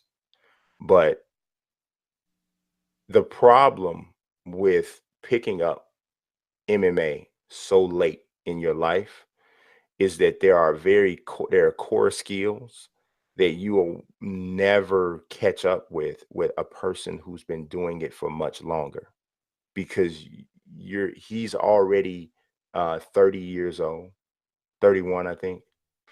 And his footwork in regards to grappling is really bad. Takedowns for a man his size should not be as easy as they are. And I understand he has room to grow, and still working on his craft, but he was not in the octagon with an elite heavyweight at all, not even close, right? And takedowns were so simple for Alan Crowder. And clearly after Greg Hardy had done his initial, had his initial burst, his initial adrenaline dump, he slowed down significantly. So as a fighter, I am definitely cold on Greg Hardy. I'm actually probably warm, leaning towards hot, but just warm, mostly warm, maybe 80% warm, 20% hot on him as a fighter. Mostly because of what you said. He picked it up so late that I should be seeing CM Punk, right? No. Whereas when I see CM Punk, even though CM Punk's clearly not the same level of athlete Greg Hardy was. That's a big key. Well, there's more though. CM Punk, all he had to do was study the fighting. And upon studying and putting himself totally out there and going in, I didn't see anything that indicated I ever wanted to see him fight again. I'm grading these guys as what they are, a guy picking it up really late. Is there a spark of something? I wholly agree with Dana White. This guy's a fighter. Is he going to be heavyweight champion? I'm not grading somebody who just picked up the sport on that scale. My first thing is, can you be a legitimate professional heavyweight? I do think he can be that, particularly because he was so heavy coming into this. Like, the fact that he even got down to where he got down to is an accomplishment in and of itself.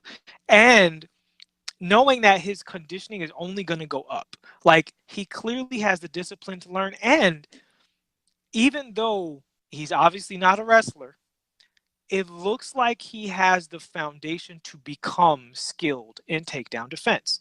The way he didn't panic, he wasn't moving in that way. Like, I saw him very flawed, but I saw the potential. And when it came to punching, his punches looked accurate. He punched really hard. I did not expect a lot out of him. I don't think we got necessarily a lot, but I think we got a lot of signs. And I think the signs are good. I think Greg Hardy's camp has every reason to say, let's train our butts off for between 9 months to 2 years. Take another really soft opponent and start building something and see if we can get you to be pretty sharp by the time you're 33, 34 years old. And and that's the last thing I'll say, is as a heavyweight isn't as young of a man's game as the other weight divisions. So his age isn't as much of a factor to me. So when I look at him on like a 10-year window for this, I say, heavyweights fight into their 40s. Okay, cool. So do you have what it takes to become a fighter in the next 3 years to start a legit MMA career? Yeah, I think he does. But he's got a lot of work to do. He's got a lot of work to do. And here's the thing: there's a lot of beatings to be taken in that time, because if you're fighting in the UFC, everybody you're fighting is that guy. Everybody is. So because I am not 100% sure that Alan Crowder doesn't win that fight if Greg Hardy doesn't illegally knee him in the head, because Hardy had already dumped the energy. He had slowed down significantly, and Crowder was gaining confidence. He was coming forward, and if he had taken ground top position again, I think that he would have probably finished Hardy. And the problem of it is that while you're learning, you're losing. And I don't think the CM Punk thing is a good comparison, because there's so many differences. First of all, Punk's a smaller man, and when you're smaller, you don't have the big size mass presence in terms of power and that sort of thing to lean on, because where Greg Hardy is lacking in technique, he's able to compensate for that with size and power. Punk didn't have that. Also, Punk's 10 years older than Greg Hardy. That's another major factor. And also, Hardy had amateur fights. Punk hadn't had any amateur fights. So there's several differences there that don't make that a good comparison at all. The other thing is Hardy is a legitimate athlete. They played a professional sport at the highest level. CM Punk's not a legitimate athlete. He was a performer, not an athlete. So and not saying that no professional wrestlers are good athletes. Some of them are. Punk's just not one of them. So that to me changes it. But I mean, can he knock a couple guys? Can he knock a guy or so out? Maybe. But I think that fighters watch, man, and they saw what happened with Alan Crowder. The next guy that he gets is going to say, all right, I got to weather it. I got to weather that initial onslaught. I got to weather it. But ultimately, what's going to happen is he's going to slow down. And when he slows down, I'm going to take him down. And the next guy he fights might be even better at the ground game, unless Dana White strategically puts him in there with a brawler so that he can look good. Well, I think doesn't help him. I think he has to strategically set up his fights so that he doesn't get, false started as a career. Like, you can't put him in against people that just counter him before he develops those skills this early on. But it's actually because of all of those differences that you mentioned that I think his ceiling is higher. Why I wouldn't write it off. It's much higher. It's definitely higher. That was my entire point. Like, you basically made my point for me, which is if he was in a CM Punk situation where he was older. No, you were saying you said you were expecting to see what you saw from CM Punk. No, it's not what I was expecting. It's where I'm drawing the basement. But I don't think it's even comparable at all. From a skill standpoint, I do think it could happen, because there's no reason. Like, from a future standpoint, I didn't think CM Punk had a future. However, I could at least see him show up and say, hey, you know what? For a guy who had no chance, you looked okay. But he didn't look okay. He looked really, really bad. It reminded me to a degree of when Tony got in the ring against Randy Couture. He just grabbed his ankle and turned him upside down like Spider-Man. And with Hardy, I didn't think it was that bad from a skills standpoint. Now, physically, there's no comparison at all, which is the entire point. Is I think Hardy, if you look at the fact that as an NFL player, the mindset, the training that he has access to, just mentally as a person, puts a higher ceiling on it for reasonable doubt to say, will his conditioning get much better? Probably. He hasn't been conditioning for this sport for a long time, and being what they say he was at 285 or something like that. Yeah, I mean, he's gonna have to cut down that much all the time. I don't care what happens. He's a large guy, and if you look at the size of his legs, he's going to have to cut. There are plenty of heavyweights who always have to cut to get to 265. Yeah, but I don't think. But I think there's a difference when you don't live your life preparing for a specific thing. Like, he lived his life preparing to be a football player, and now in a reasonably short time span, he's now being an MMA guy. I'm talking about what happens if 2 years preparing your body to be an MMA fighter. I think he'll look differently than he did today. Yeah, I mean, well, not today, but I'm not saying that he won't improve at all. I'm just saying that I don't think that he has enough time to improve as much as he needs to improve because he's already in the UFC. He's already in the UFC. Now, if he was still fighting regional guys and stuff like that, it might be totally different because he'd be able to, they'd be able to control the competition more. But by fighting in the UFC, there's a certain level of competition that he's going to face on a regular basis, and he's going to get exposed. And exposure in MMA leads to being knocked out, and leads to being pounded out and finished and submitted and injuries and all of these different types of things. And you factor all that in. Like I said, I'm cold on him as a fighter. I just don't see it. And then you can't minimize the mental stress and the impact of being Greg Hardy. Being Greg Hardy is not easy. It's obviously of his own doing, but being Greg Hardy is not easy. That's part of the reason that I actually would say, like you saw his interviews, right? Yeah. He's a really smart guy. Like, he's a really smart, like, if you look at his interview with Ariel, he outdueled Ariel in that interview and just took the high ground. And I don't mean moral high ground. I mean, like, debate, discussion high ground, consistently without being aggressive. That's really not something. That's not a social skill a lot of people have. I know his past has a lot of bad things in it, which is almost scary because the guy that you saw talking, you know what I'm saying, didn't seem like that guy. Right, which is scary. So That's the fact that he's that, I do think he's an intelligent guy. Yeah, I don't think he's I don't think he's a dummy. I think he probably lacks self-control in certain situations, but he's clearly not a dumb guy, clearly. Yeah, so I think that anybody who is as successful as a football player as him, who turns their full attention towards MMA, who has the intelligence and a good camp and the physical tools still, and I think he is still young enough to have the physical tools, and he's in the division where he doesn't have to be good right away in terms of, the lighter you are, kind of the more speed is a factor.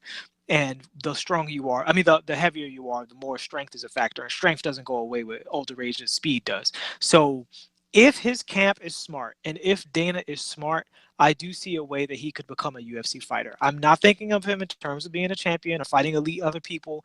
I'm just talking about being a guy on a card, being a guy that people enjoy watch fighting, being a guy that you would say is a solid fighter, right? Can he do that? I would say I'm warm on him being able to do that, which is why I say warm. Yeah, I would like to see him in there with the Kraken next. Juan, I'm forgetting. God, I'm forgetting this kid's name. Juan Adams. Juan Adams. He also just came from Dana White's Tuesday Night Contender Series. He just had his UFC debut as well. He's only 5-0. He's 27 years old. He's a massive guy. Massive guy. Doesn't have everything isn't 100% down from a technical standpoint, but he's a big, strong, massive dude. And I think that's a fight that makes sense. I don't know. I don't know if that's what Dana will want for Greg Hardy, because he seems to have adopted him as his project, but we'll see what happens. But all right, that was way more than that probably. Oh, that was too late. Yeah, we knew that should have been a segment. That should have been a segment, but so we apologize. So all right, so but we did talk a little bit about Punk, so let's transition into some WWE for hot and cold. The Royal Rumble is Sunday. I'm gonna tell you, so clearly I'm the bigger wrestling fan here on, I don't know if I'm embarrassed by that or not, but it is what it is of the two. And the Royal Rumble is my absolute favorite pay-per-view. Like, it's my favorite. Second place is not even close. There is something about that counter and not knowing who's coming out and everybody jumping in the ring, and it is just, I'm like a kid every single year. Like I 100% believe that the Royal Rumble is the most ingenious match type in wrestling. The only thing close is the ladder match, which Chris Jericho pretty much created. Literally, like, for people who don't know that, Chris Jericho is the one who kind of invented the ladder match. But I mean, it's those two. Those two matches are the best. So the Royal Rumble is coming up, and if you don't know, the person that wins the men's Royal Rumble gets a chance to challenge for the championship at WrestleMania, and the woman that wins the female Royal Rumble gets a challenge for championship at WrestleMania as well. So I'm just looking forward to it, man. Like, one of the best things about it is trying to guess who's going to be like a secret entrant, because there's 30 spots. And so they confirm like 20 or so. So they always leave like anywhere between 7 to 10 open. So I think there's 7 spots open on the female side, and there's 10 spots open on the male side. Yeah, I think that's how it is. There's rumors running around John Cena is not going to be there. They wrote him in a injury. He's not actually injured, but he's got to film a movie. So they said he hurt his ankle. So so he's probably not going to be there. There's talk that Roman Reigns is going to be there, which would be insane, because he left so he could take his chemo for leukemia a few months ago. So if he's healthy enough to perform, I mean, the pop that he's going to get is just going to be insane. I wouldn't be surprised if The Rock is one of the surprise entrants. That wouldn't surprise me at all. We'll see. So it's going to be fun, man. I know you're not going to watch it with me, but it's going to be awesome. It's going to be awesome. I'm probably not going to watch it. I mean, if I was going to watch it, I would probably be more excited about the women's, to see if Flair is going to come out and then go up against Rousey afterwards. Yeah. Kind of interested to see how that would go. On the men's side, just not the men's side of wrestling right now doesn't have a lot of people that I love at the top of it. So yeah. I mean, that's definitely fair. That's definitely fair. I mean, women's wrestling is definitely as hot as it has ever been right now. So I mean, yeah. I mean, I'm looking forward to both, to be honest. I'm looking forward to both. I can't wait to see who's going to win both of them. I can't wait to see who's going to be the secret entrance. I hope it's nobody goofy or ridiculous that no one cares about.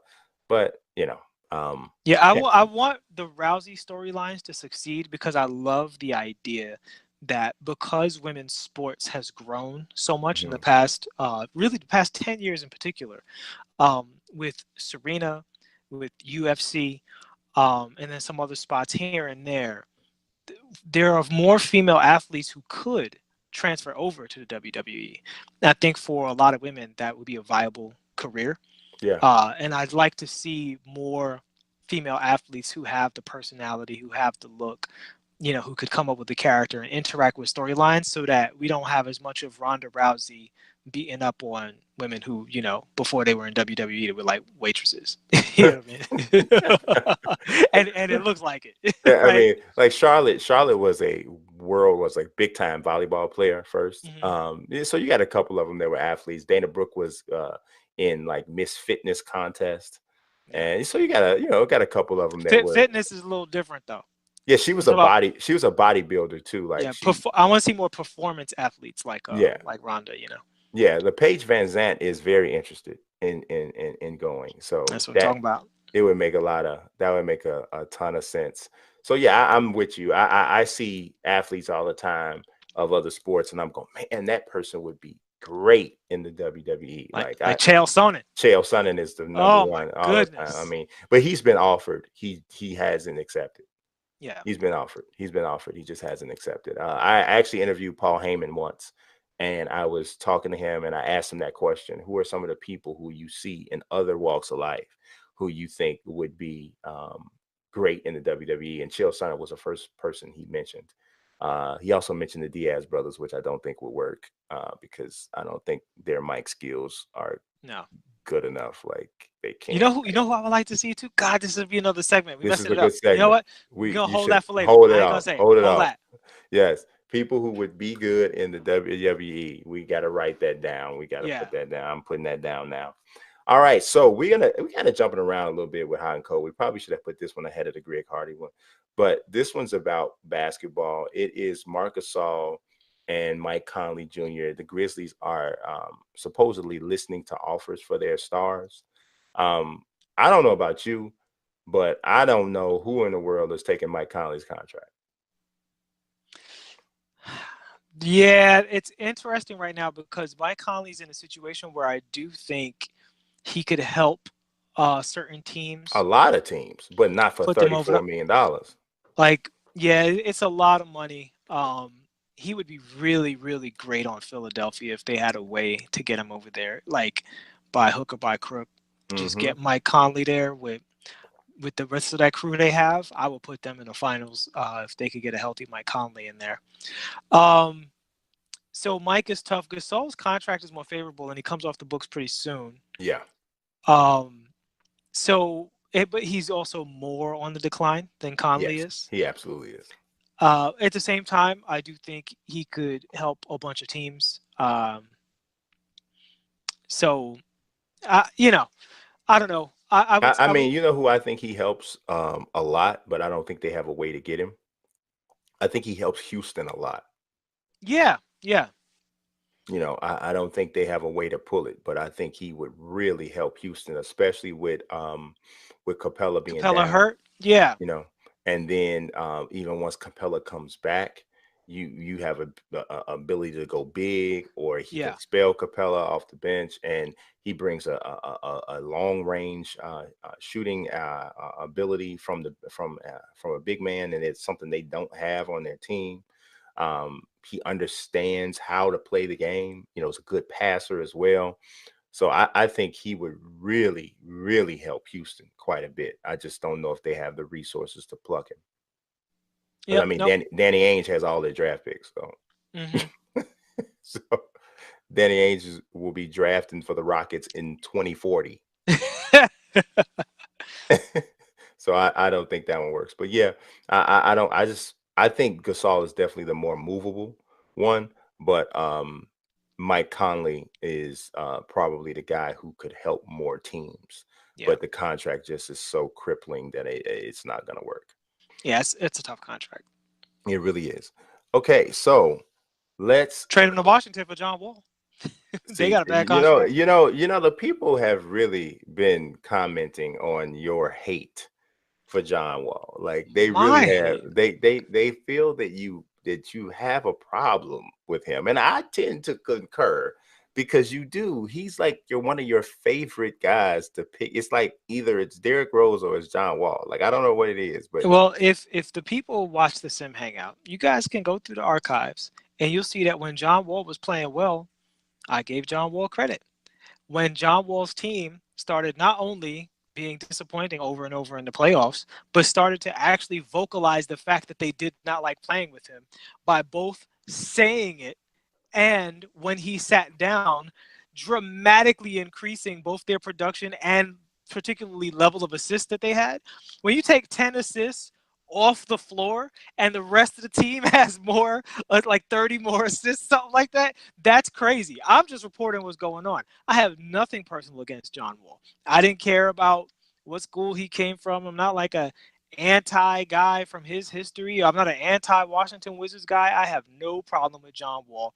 When John Wall was playing well, he was one of the guys that I said, people forget how good John Wall is. He just, has felt himself a little too long and has worn out his welcome in Washington and has a terrible, terrible contract. I didn't make any of that up. I'm just saying what I see. Yeah, I don't know, man. I don't know. Like I said, I'm tending to believe what the people are saying. I mean, it's just kind of. Oh, so you want John Wall on the Bulls? Hey, I wouldn't scoff at the. I mean, it's not like come on now.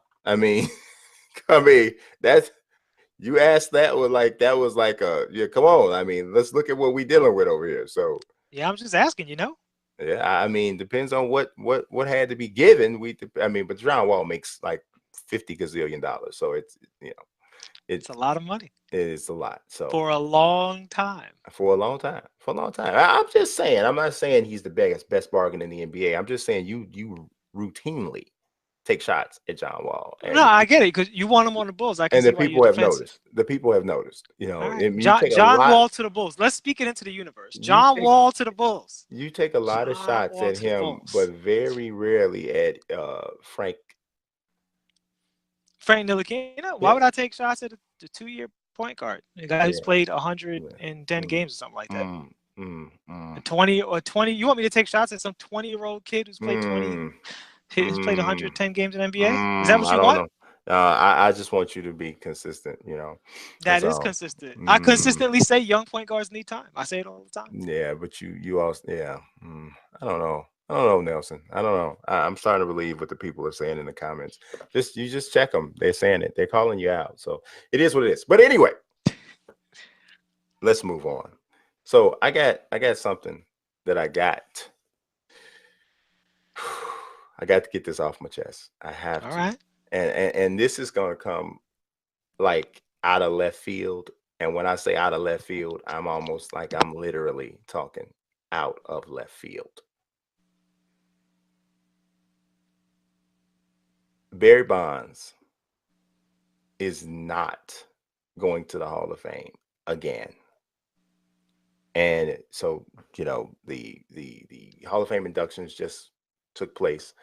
Not inductions. They finalized this year's Hall of Fame class. Mariano Rivera, Edgar Martinez. The other ones are slipping me right now. It's not my point. Barry Bonds and Roger Clemens are still being penalized for their involvement or alleged involvement in the steroid era. And I really think that keeping those guys, especially Barry, both, keeping those guys out of the Hall of Fame, to me, diminishes the value of being in the Hall of Fame. People can say whatever they want about this person was on this or this person was on that. Barry Bonds was the greatest player in what many might consider a flawed era. He was the greatest player in what many might consider a flawed era. It's not the only flawed era in baseball history. It's not. There are other eras where in the 70s and 80s where amphetamine use was rampant. They had amphetamines in the clubhouse. People would go and just take a handful out of them and pop them that way. There were other times where there was the live ball era, the dead ball era. All these different types of things where they could have impacted the statistics or performance, right? But players from those eras are not penalized when it comes to being inducted into the Hall of Fame. And I think that it is just a travesty. And it's really baseball to me wants and needs to move past the steroid era. They need to let it go. They need to get to a point where they put it behind them.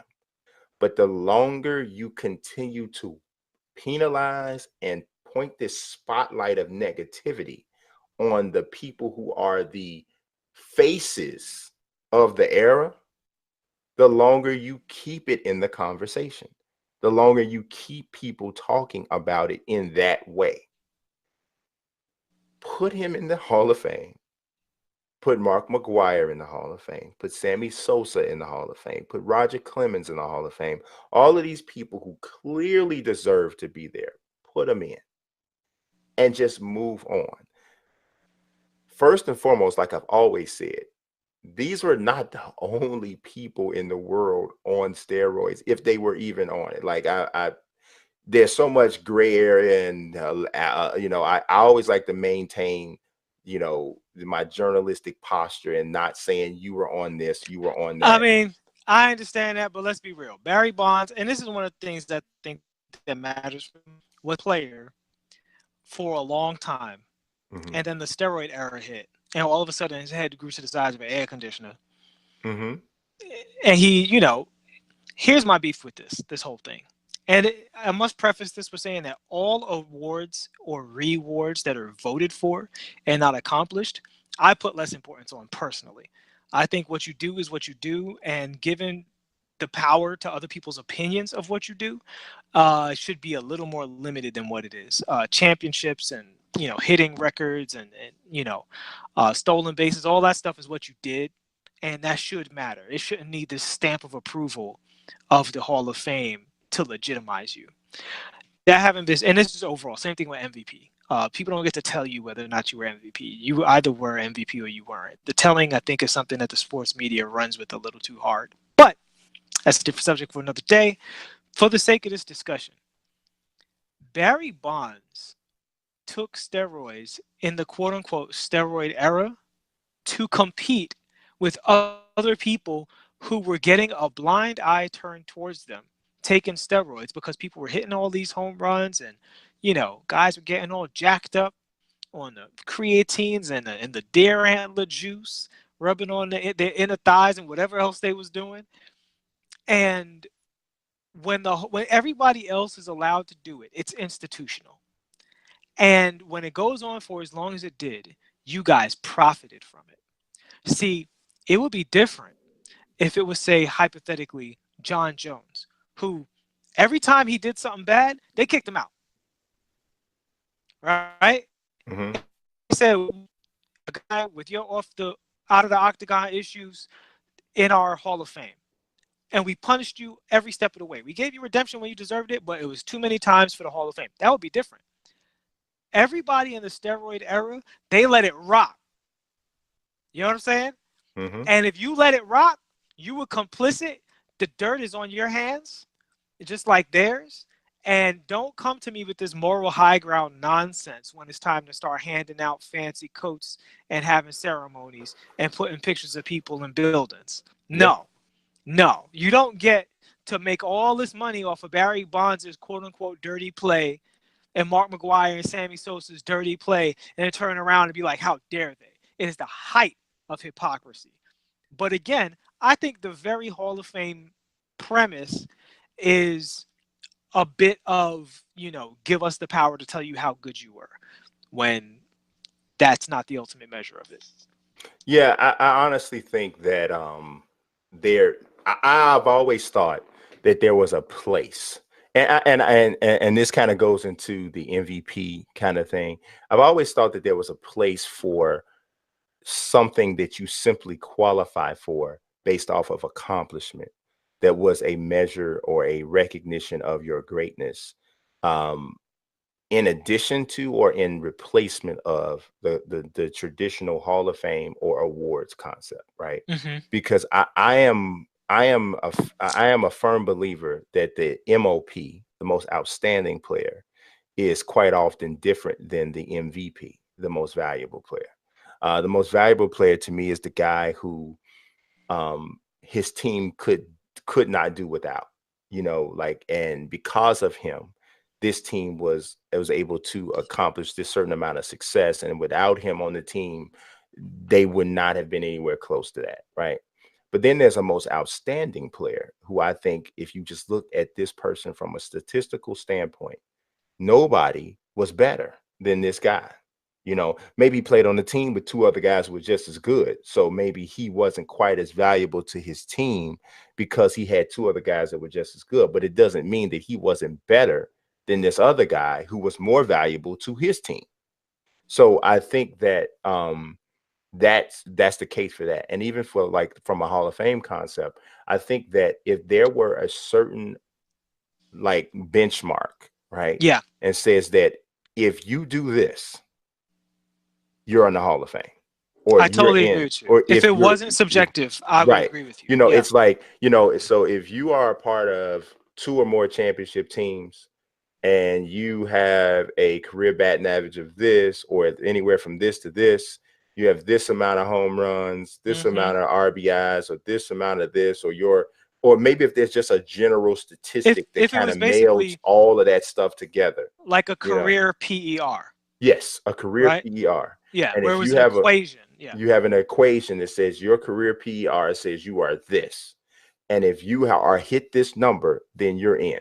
No matter what you did, you know, you could have pushed the owner down some steps, but regardless, this is what you did, and this puts you in this category.